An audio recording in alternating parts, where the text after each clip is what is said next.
Argiaren podcastak. Egonarria, pilpilean dauden gai ekosozialen inguruko elkarrizketak Eli Pagolaren eskutik eta geure lurretako laborarien esperientziak Matin Jauregik aurkeztuta. Lurrari entzuten dion saioa delako Egonarria. Asteazkenero argia.eusen eta bestelako plataformetan.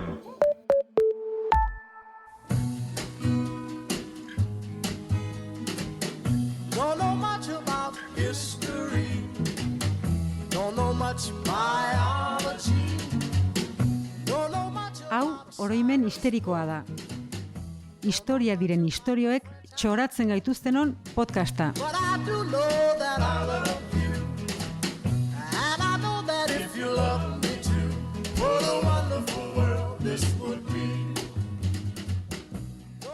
Kaixo lagunak, hau oroimen histerikoa da eta atxerik gabeko historia egiteragoaz. Eta gaurkoan, arnasa hartzea, no? LGBTQIA+,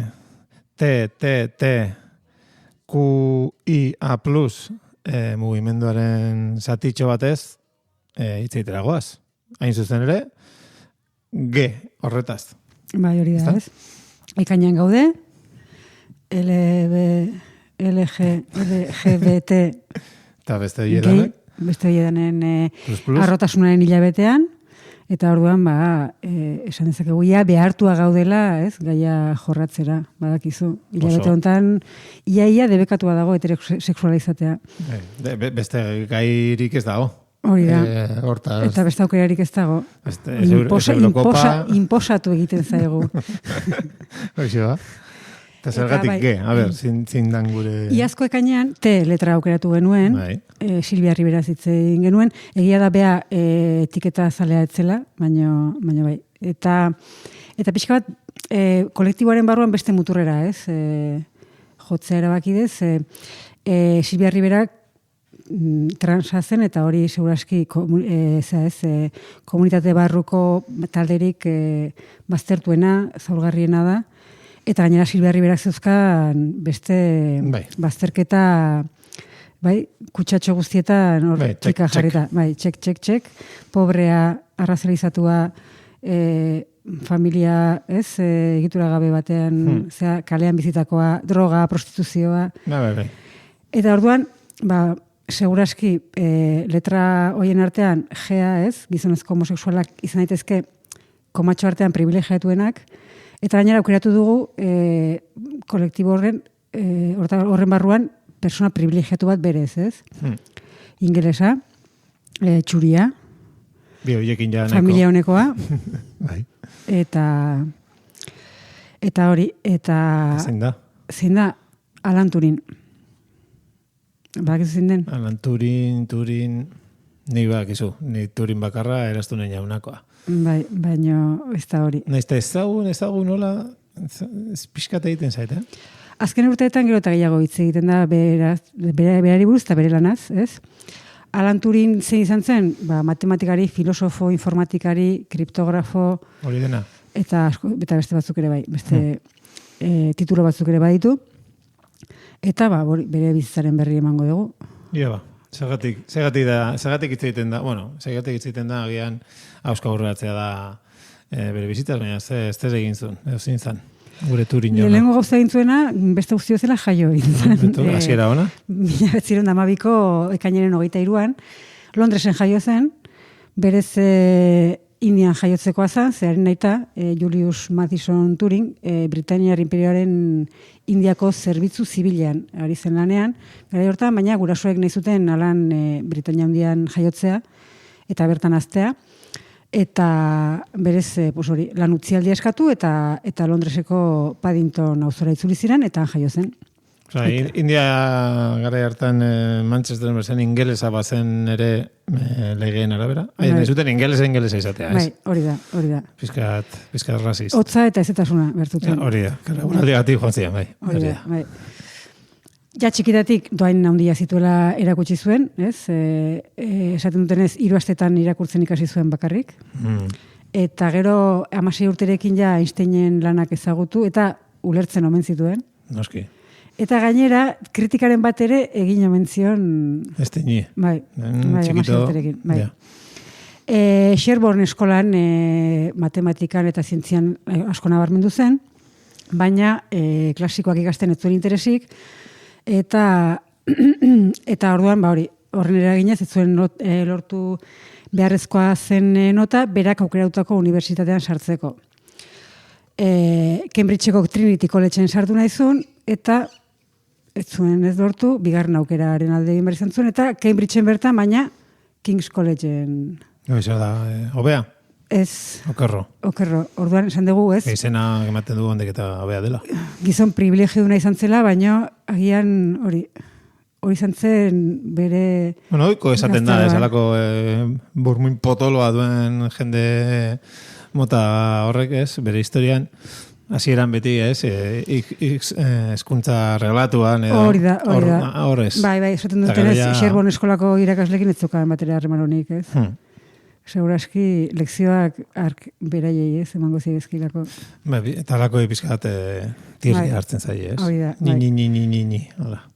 Eta, bueno, universitatea sartu, eta handik aurrera, ekarpen handiak egin zituen, asko dira, hemen batzuk aipatuko ditugu, aipatu esan dedu, ze azaldu... Ez, Zuz alzinen alako txikitan ere. Eta gauzak irakurri ditut, baina ulertu beste gauza. Zun lau astetan ikasiko zenuen irakurtzen. 3 ez, baina. Bai, 4 astetan. Eta Beyoncéren kantak ulertuko zenituen. 37 urte.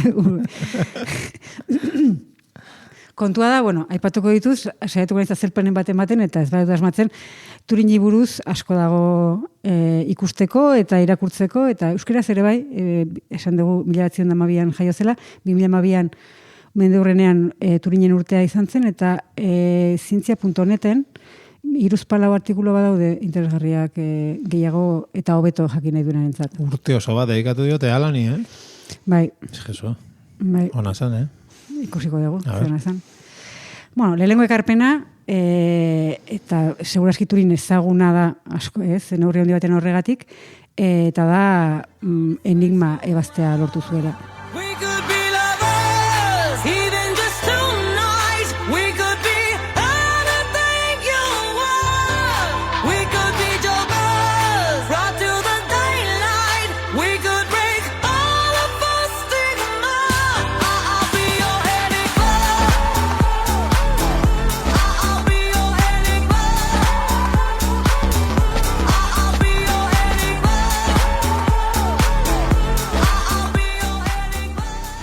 Enigma ebatzi. Bai. Ja izen aldatuko zioten ebatzi eta gero, orduan. Ez dakit aukera egizan zuten, berez enigmaren sortzaileek gero izena aldatzeko. Ja. Zertzen enigma? Bigarren mundu gerran alemaniarrek erabilizuten zifratze makina. Bai. Kodetzeko makina egitako bat. Mezuak, mezuak sekretuak bidaltzeko... Nazien gauzak. Hori da. Bai, bestek ere bat dituzte, baina... kontua da, Britainia Handiaren gerra deklarazioaren biharamunean bertan, Turini ditu ziotela, Britainiar gobernuaren kode eta zifratze eskolara joateko, eta haiekin batera hasi zela, mezu zifratu, kodetu horiek dezifratzen saiatzen, ez? Guztira, 12.000 lagunen lan egingo zuten bertan, gerra bitartean, Alemaniarren bezuak dezifratzen, edo hortan saiatzen, baina irtenbide azkenean Turinek eman zion, edo Turin buruzuen lantaldeak. Bere burari gaintzion galdera zan, eta enigma bezala makina baten kontra, eta enigma bezalako makina baten kontra egiteko beste makina bat beharko bagenu, eta hori egin zuen. Hola, esan da, zentzuzkoa dirudi ez? Bai. Hor badaude azalpen batzu pixka sakonagoak, uste, errotazio sistema bat zeukan enigma makinak, eta hori erantzuteko makina bat sortu zuen. Atzera vuelta, eman ziren beste. Hori da, bai. Gutxora, bera. Kontua da, azkenean mezuak automatikoki zifratzen zituen makina bat, hori, deszifratzeko, automatikoki ere deszifratuko zituen makina bat behartzen, eta ez banan-bana, mezu guztiak deszifratzen saiatu. Bombe izeneko makina asmatu zuen, lehen prototipoa 1940ko martxoan egin zuten, eta guztira 200 gora bombe makina jarriko zituzten martxan. Eta hori, azkenean Alemaniarren mezuak irakurri alizateak, Bigarren Mundu Gerraren norabidea guztiz aldatu zuela diote. Ez? Ja. Bueno, nazien arteko gauzak destifratzea ez dago. Ezki ni gaur egun makinari gabere, batzuten abaskal entzun daz dut oso ondo destifratzen zertaz egiten, baina. Turin berriak berreko ditugu. Bombe, gehiago. Agian bai. Oso izen egokia jarri zion. Negabe edo. Turinek. Kontua da, hainbat historiaren arabera Turinen lanak, enigma dezifratu alizateak, gerra 2 urtez laburtu zuen, eta 4 milioi bizitza salbatu omen zituen.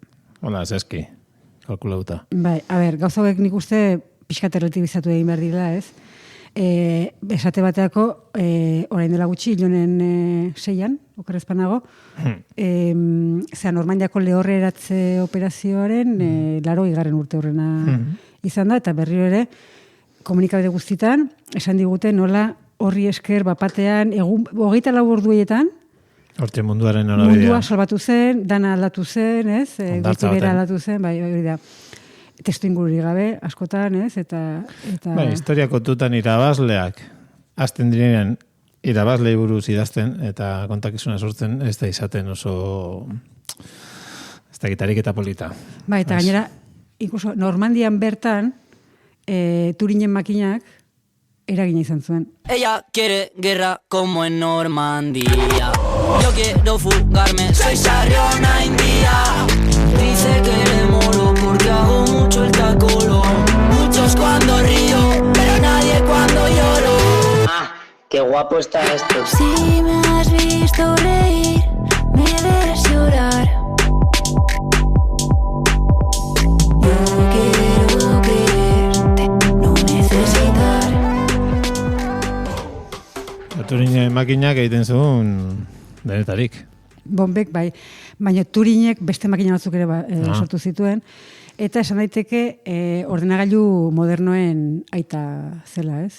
Bai, e-puntok eta bainik, hemen aurrean daukagun trabalkulo hauen aita. Bai. Baitu zuen, Zuk ez dena papera ateratzen duzu, igual zure... Ni papera pizkatatzera ojo barko nuke ez. Bai, igual Gutenberg da zure paperen aita. Eta papera materiala joko bagenu, badako beste saio bat. Vale. Papero letxe horiek. Bai, apuntatuko dut. Bai. Kontua da, esan bezala, ordenagailu modernoen eta ezate jotzen dela Turing, 1926an Turingen makina esaten zaion asmatu zuen, eta edozein problema matematiko algoritmo baten bidez ebatzi zezakeen makina zenura. Horrez esan nahi duen, zehazki ez dakit, baina... Ja hori zama izan. Edo zein, ahiera inbolobil. Bai. Eta azkenian makina hori gaur egunero indikan da konputazioaren teorian oso oinarrizko ikasgaia. Handikan urte gutxira, 1928-1929an, pauso bat gehiago eman zuen, eta Oracle izeneko makina sortu zuen, eta horren bidez, algoritmoen bidez, ebatzi etzitezkeen problemak ere ebaztea lortu zuen. Aurrekoan, algoritmo bidez ebatzi zitezkenak. Oiek zeintzu diran? Ja. Oiek. Batzuk. Hauek besteak. Besteak. Honek besteak. Jendeari garbi gera dakion. Bai. 1947an ACE, Automatic Computer Engine, edo konputazio automatikorako motorea makinan lanean aritu zen, eta zer egite zuen makina horrek? Zirkuito elektrikoetan funtzio aritmetikoa implementatzen zuen. Ni osaba bat ere badakate. Taller batean hortan lanean, ez? Bai. Eta horrelago, ACI, beste ACI, hau ACI, Abbreviated Code Instruction, edo kode laburtuko jarraibidea, instrukzioa. Bai. Eta hori zer da, azken finean, programazio hizkuntzaren oinarria. Beto. Bai. Hori bai dela gaur egungoa. Gaur egun programatzaileak edo non daude. Baina gaur egun oso bogan oso modan dagoen beste kontzeptu bat ere berak sortu edo berak eman zion hasierako garapena. Bai. Bai.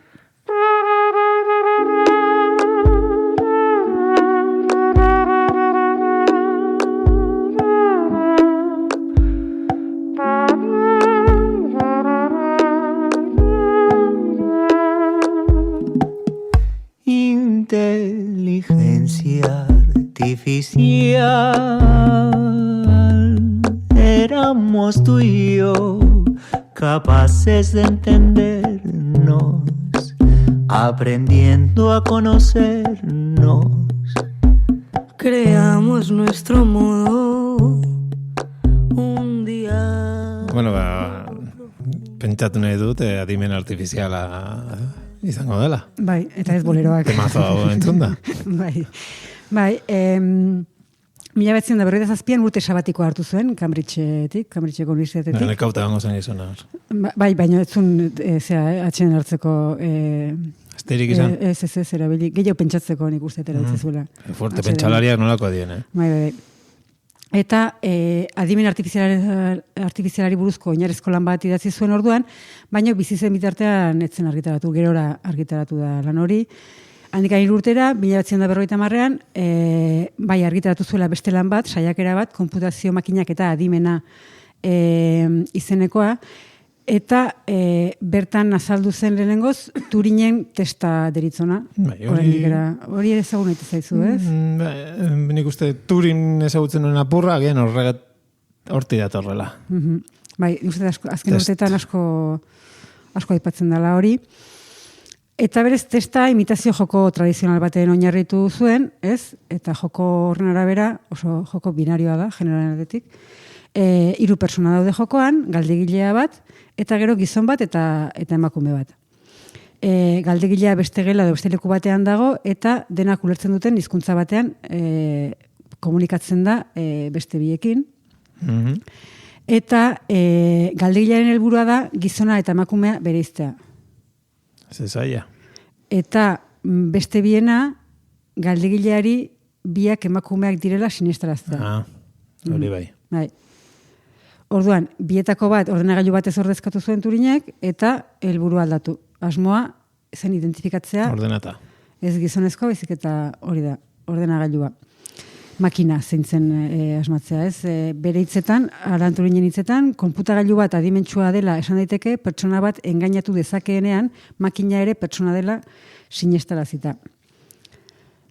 Eta egia da, azken urteetan, adimen artifizialak izan duen garapena kontuan hartuta, Turinen testa gaur egun pixka bat mugatua, oso simplea, oso oinarrizkoa, ez? Iruditzen zaigula, eta hain zuzen oso oinarrizkoa dalako, hau da, bera jarri zituelako, ez? Adimen artifizialaren oinarriak, eta gainera esan dugu azken urteetan, ze Turinen testa ofizialki lehenengoz, orain dela bakarrik 10 urte gainditu zuen makina batek.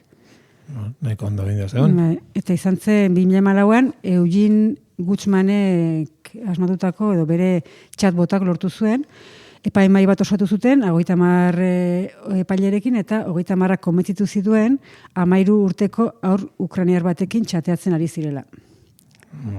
Eta makina batekin ari ziren. Ari zan. Bai.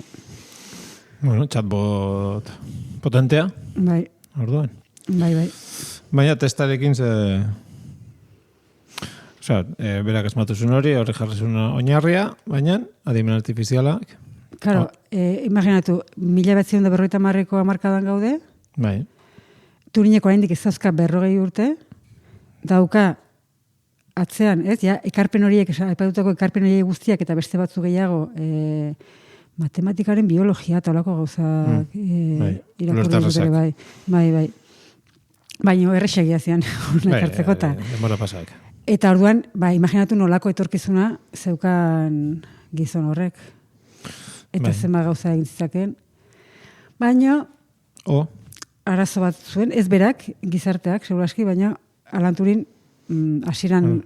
Norbaite, aztu baldin bazaio, zertazari ginen. Hori da, Alan Turing homosexuala zen. Pekatua. Bai. Egia da, emakume batekin ezkonuta egontzela, baina homosexuala zen, eta 1952an Arnold Murray izeneko gizon batekin harremanak zituen, urte horretan etxean lapurreta egin zioten eta Turini, ez Murrairi, eta poliziaren gana jo zuen lapurreta salatzeko. Hor dago lehen akatsa. Bai, poliziaren gana jotzea, ez da? Noixe ba. Kontua da, Murraik Turini esan ziola, berak ezagutzen zuela lapurra zintzen, bazekiela, eta beraz, lapurretaren lekukoa zen, eta azkenean, ez dakigu nola, ez dut topatu, ez dakigu zenbaterainoko presioa egin zioten poliziek edo, baino, Turinek Murrai bere maitalea zela aitortu zuen, eta lapurretan esalaketak aurrera egin ordez, Turine ez, bera salatu zuten. Kontuan hartu behar da, homosexualitatea legezkanpoko zela garai hartan, Britania Handian, eta beste leku askotan ere bai. Eta orduan, erruduntzat jo zuten, eta baina hori bai, zigorra aukeran eman zioten. Hori, ja ez da estilatzen enbeste. 2 urteko kartzela edo hormona tratamendu bat, kastrazio kimikoa edo, ezagutzen dena, homosexualitatea sendatzeko, deno dakigulako, homosexualitatea oso erre sendatzen dena. Batez ere metodo horiekin. Unilak ere gaitasun hori bazuen. Bai, ez da. Bai, hori esaten zuen. Bere, eskutatik pasatoko batzuk esendatu ziela. Nik logika pixka bat topatzen diot horri. Murila ikusita, gizonezkoa gustatzea. Zuez plantatze alduzu. Jainkoegaren existentzia janez. Beste gizonezkoen homosexualitatea. Ez da gizonez zuen, baina bidean jartzen zituen, ez? Gizonezko guztiak... Baina pena, Turini ez zietela Munilaren karta eskaini. Ez. Eta aukeratu zuen? Kastrazio kimikoa. Jode. Aukeratu zuen hori. 2 urte barruan egote baino, Pentsa nolako izango ziren, Gartzelak. Uste 2 urte pasa zituela urte batzulenago Oscar Wildek. Bai. Eta hori ere atera zenean... Eskitxo. Bai. Hau etzen kartzelan sartu, fisikoki bintzatez, ez dakigu bere buruan zer izango zuen. Kontua da 2 urte, beste 2 urte ontzela bizirik, 1954ko ekainaren 7, 42 urte bete gabe, betetze hartzera, zianuroz pozituta bere buruaz beste egin zuen. Sufritu ote duen, hemen ez egotea, erabaki duena, leporaino, egote hori, ezin zaion leporatu, biziari bertzeri. Eta ala juntzan? Turin. Bai, eta esan dugu, gerora ez, pixkat aitortza eta jaso duela ez, bere jaiotzaren mendeurrenean, 2012an, Turinen urtea izendatu zuten, eta Gordon Brownek adibidez, ez, Britaniar lehen ministroak barkamena eskatu zuen, eta baita ere LGBT komunitateko ekintzaileek alegin handia egin zuten, besteak beste, Turini indulto ofiziala eman zizaioten, eta indultu ofizial hori errege indultua. Bai. Eta berriro ere, saiatu naiz podcast batean monarkia ez aipatzen, baina eski oso zaila egiten da. Azkenean, handikan 2 urtera, 2014an, iritsi zen, errege indultu ofiziala, eta literalki, hauxe zen indultuaren helburua. Turin gogoratzea gerra garaian egindako ekarpenengatik eta ez bere kondena kriminalarengatik. Eta nik ezakit zeinek emateiten nazka gehiago. Esaldiaren lehen parteak edo bigarrenak. Bai. Biak ala biak, segurenak. Bueno, halako kentzun da robotek gaina hartzen diotenan gizakiari, automaten iroltza egin eta gure aroari emaiera ematen dioten robot historialariek ezin godute esan merezita ez genuenik.